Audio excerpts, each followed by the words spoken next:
you? Good morning. Happy Saturday. The sun is shining. Today is nice. Today's a lot hotter than like yesterday. Yesterday was cold, it was windy, but today we are here. Okay, the plan for today is to go to Dusable. I think it's pronounced Dusable, and that is, I think it's pronounced Dusable, and that is a museum and learning center of African American history. So we're gonna go there. Right beside the Dusable, there's a fest going on today, like a market, a fest. It is African American and Caribbean fest, like festival, like a market, you know. So I'm gonna go there too. I don't have tickets for either one. I don't have tickets for the museum, and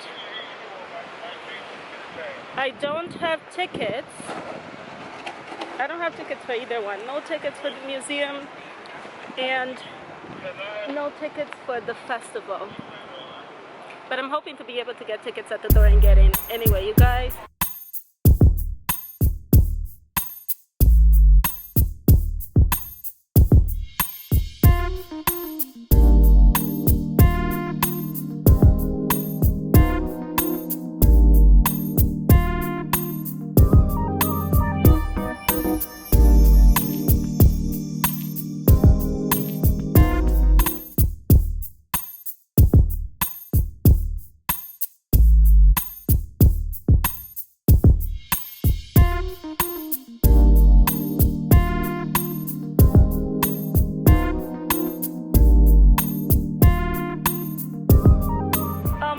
You all, so I just came out of the museum. It was so good, so good. Okay, let me sit down and tell you about the museum before we go to the festival. Actually, there's two festivals. Behind me there's Pride, so Black Pride, I think that's what they're referring to it, and then the other festival that I'm going to, which is the African Caribbean Life Festival. I didn't know Black Pride was happening, so I'm just gonna go check out the Black Caribbean Festival. Woo! So we're gonna sit down and we're gonna talk about the museum. The museum was great, you guys, so great, very educational. So there's two floors. The top floor is about the what are those words called? World War I and segregation that black soldiers and black nurses and YMCA folks experienced, although they were fighting for their nation. And then I just learned about these fantastic 3 black women who were serving, educating, advocating. Black women, let me tell you, we are whole mood. We are a whole mood. Black women are God. We are a whole mood. I tell you, we just something else. So this group of black women, these 3 black women,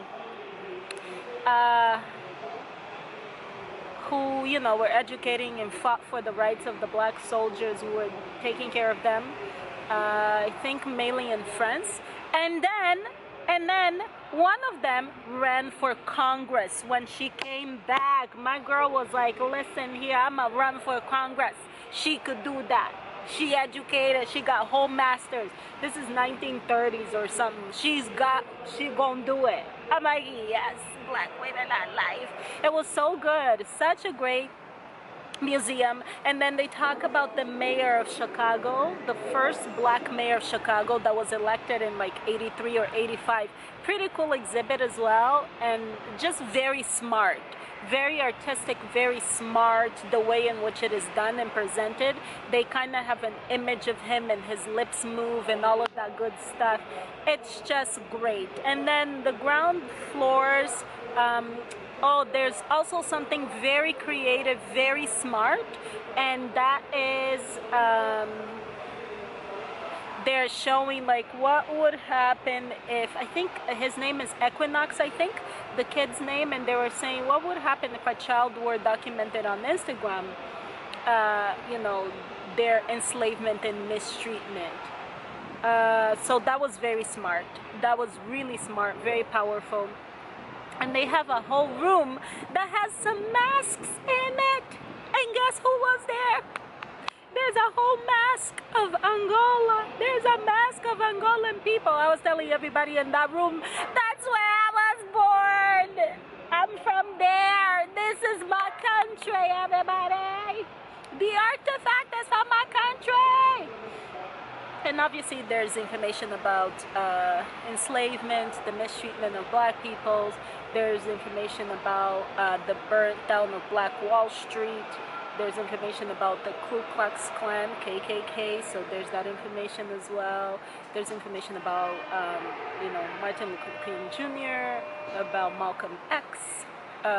Just lots of information, lots. I learned a lot. And there's also information, there's a whole video about Obama's inauguration. Fun fact, chances are you didn't know this because I wasn't a vlogger then. I went to Obama's second inauguration in Washington, D.C. She was there, honey. She saw it. She saw it. Dab. I went to Obama's second inauguration in Washington, D.C. When I started flying, honey, when I learned that I could travel on my own, she booked herself a flight with Porter Airlines. Shout out to Porter Airlines, who got me here to Chicago this time and who got me to Obama's second inauguration back then. Yeah, I flew Porter and I stayed in a fantastic hotel and I watched the inauguration. I flew in to watch Obama's second inauguration. And I'm gonna say more. This time around, I actually wanted to go to Obama's house. Obviously, you can't go in, right? Because you can take pictures from across the street, but I think it's really far from where I am, and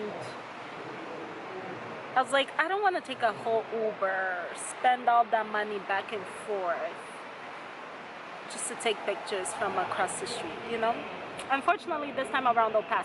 But anyway, the museum was great. I highly recommend it. Highly recommend it. Very informative, very educational, very powerful.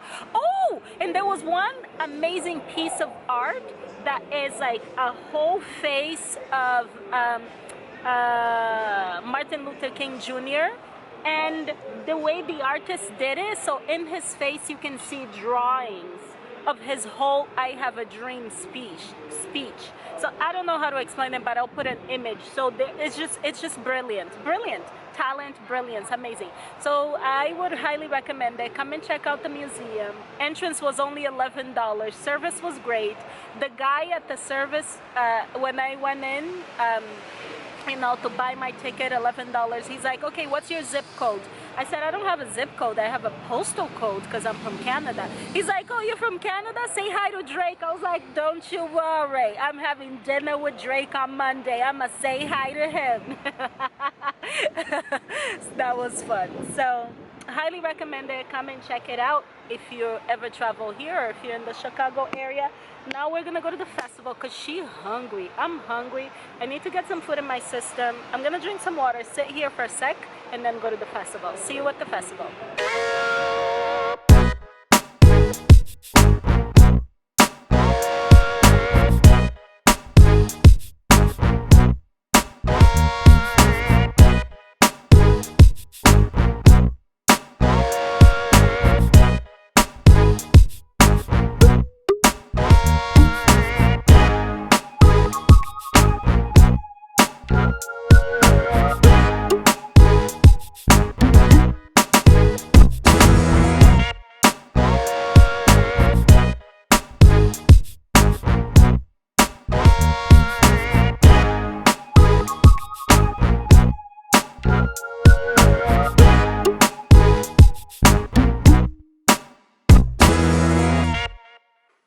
So I just got home.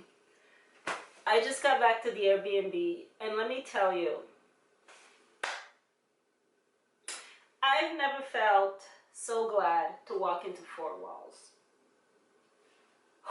Do I have a heck of a story, you guys? Do I have a heck of a story, okay? I know I always tell stories, but this... So my whole plan was, I had a great time at the festival. I'm sure you've seen all the images and everything.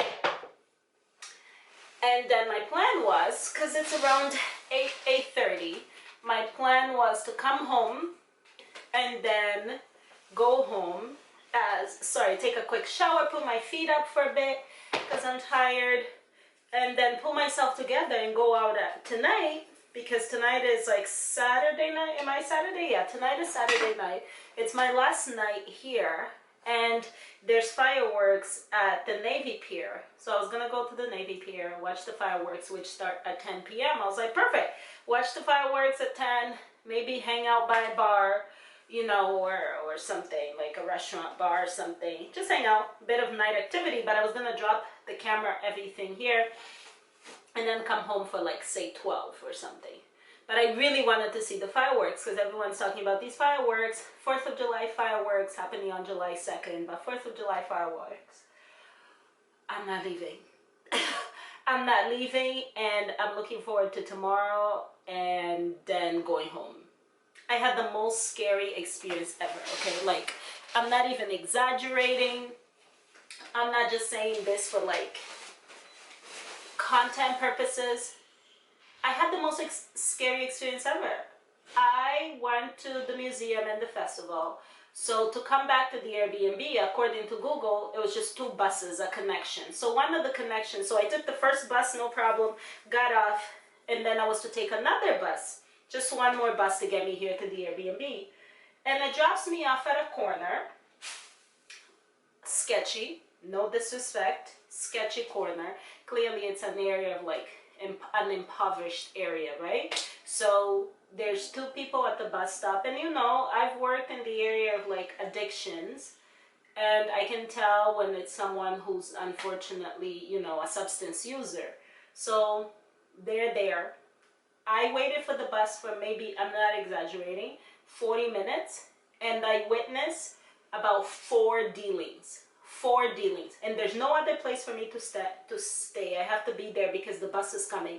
I'm just trying to look at my phone, and I'm like, I don't even want to make eye contact. I don't want to see it. 4 dealings. 4 dealings that I witnessed. One in a car, one girl that was with her baby, a stroller, and like her partner came in. Another one, a random person, and another one, another car here. 4 dealings. And then, that's not even the scariest part. Okay, then I see a bunch of like, you know, those like stereotypical things that you see in like a movie. American cars, like they look like older cars, but with these huge rims that are like spinning, but you can tell that it's an older car that's been like decked out. These are things I'm not used to seeing them, okay? Excuse me, my naivete. I'm only used to seeing these in films. And they're like a bunch of them coming around the corner, you know, just so because I was there for 40 minutes, I could see that they're just like keep coming back to that intersection. They keep coming back. I'm like, okay. And then because I'm standing at the corner, and I guess I'm the only woman standing at the corner, the cars are driving by and looking at me. I don't know if they thought I was working the corner. I'm like, Lord, I'm just trying to get home. I'm just trying to get to my Airbnb. And then the scariest part that made me like I pulled out my phone, took it off airplane mode, and I was like, let me put on my data. I need to figure out, I was like, I'm gonna call an Uber or Lyft. I don't do Uber. I was gonna call a Lyft or figure out the number for a taxi in Chicago to bring me here, because I was like, I'm not waiting anymore. People riding ATVs. ATVs. So first I see a guy. This guy looks like white or maybe Hispanic, I'm not sure. So he's riding an ATV and he has his daughter in his back. So he's riding, and I was like, huh, this is different. I was like, all right, Anna, just keep looking at your phone. Don't make eye contact. Don't make too obvious that you're scared or that you're like out of place. He goes by. Then, because I'm still there, it's 40 minutes, I see him coming back again with the same little girl in his back. I'm like, oh, he goes again. Except this time he's going, and then he kind of looks back. Like he does a double take. And I'm like, oh, what's happening? I swear I'm not exaggerating. 4 guys, 4 other guys are coming in ATVs. One had a full mask on. Jesus, it happened. I swear. One had on a full black mask, 4 of them coming like at high speed. So, I don't know, they didn't have the right of the way, All I know is that one of them is like had to come on top of the sidewalk where I'm standing to get on the bus, and I was like, like I'm like, I thought he was gonna run me over. It's like he literally had to come like right by me to get back on the road because he didn't have the right of the right of the way, but they were going so fast and just go, and I'm like, what is up? What is this? What is happening? Where am I? What is happening? What is happening? This is not how I end. This cannot be the end of me. I pulled out my phone, and at this point, because I'm standing at that corner with the two other people that I said that they're substance users. At this point, 40 minutes waiting, we're both, we're like friends. Because I'm like, where's the bus? And they're like, oh, 10 more minutes, 7 more minutes. And I'm just like, and then I was just like, enough. I went because I was trying to see if there was like a store open or just somebody who could, because I just went there because I was like, I need to ask somebody. Because the other thing, oh my God, lesson learned from this trip. So my data doesn't work because roaming, so I had to like call for data package or something. I took my phone off airplane, tried to put my data on, my data is not working, so I can't call Lyft and I can't pull the taxi number. So I was going to go to the back to see, I was like, somebody I just need somebody to tell me the number. You know how you kind of know the number off the top of your head for taxi companies? Like I know for Toronto, 416-751-5555, back taxi. I was like, there has to be somebody who knows the number of a taxi. Just give me the number of a taxi. I'll call from my phone, forget roaming charges, long distance charges, and I'm just gonna get home. So as I'm like going to go ask to just go to see if there's a store open or if there's somebody who could help me without realizing that I'm like making me bait or something, then the two the two drug users at the bus stop, they're like, come back. They're so chilled, right? Because when you're high, nothing bothers you. They're like, just come back. The bus is here. Come back. I was like, it's where? Where is it? Where is it? And he's like, come back. It's on something street. I think he said like 58th or something. I was like, 58? I don't need the 58. I need the bus number 8. He's like, no, come back. Come back. And he's like, you see? You see? And I'm like, where? And I was like, oh yeah, I see it. He's like, yeah, it's coming. This is my life. This is my life. Honestly, I was scared, you guys. I was scared. And listen, this is not my first rodeo traveling alone. I know how to blend in. Listen, I've been to Rio de Janeiro by myself. Rio de Janeiro by myself. I never felt like, and I went to like, where did I go? Barra da Tijuca or something. I don't know, somewhere that is also sketchy. Didn't feel unsafe. I've been to New York City. Did I go to New York by myself? No, I've never been to New York by myself. But I've been to New York City, been to Washington, D.C., like I told you all, by myself. Although Washington is Washington. Anyway. Long story short, I've been to Asia, South America, Europe, many places on my own. And Chicago has my heart in my hands. I'm not going out anymore. I'm done. I tap out. I tap out. I'm not meant for the streets. I'm not meant for the street. I'm not for the streets. I'm for AC and the tourist areas. That's what I'm for. And this is why I hate that whole social media. Oh, travel like the locals. I never put myself that pressure of traveling like the locals. I'm not a local. Why am I going to travel like the locals? I'm not a local. I'm never going to travel like the locals. That's like an expectation that's unrealistic. Chances 90% is that I'm going to do touristy stuff. I'm not a local. So, you guys, that was the end. My heart is still in my hands. I'm going to drink some water. I'm going to take a shower, take off this makeup. And I was going to show you all the pretty things that I bought, but I feel like I'm gonna do a whole haul when I get home, because right now it ends right here. It ends right here. It ends right here, and then tomorrow I'm gonna go downtown where all the tourists are, okay? Nothing like a local, where all the tourists are. And then I'm gonna make my way. I'm gonna have a nice lunch, and then I'm gonna make my way to the airport. Okay. Thanks for hanging with me. Just giving you the whole truth. This is the whole truth. The truth and nothing but the truth. So help me God.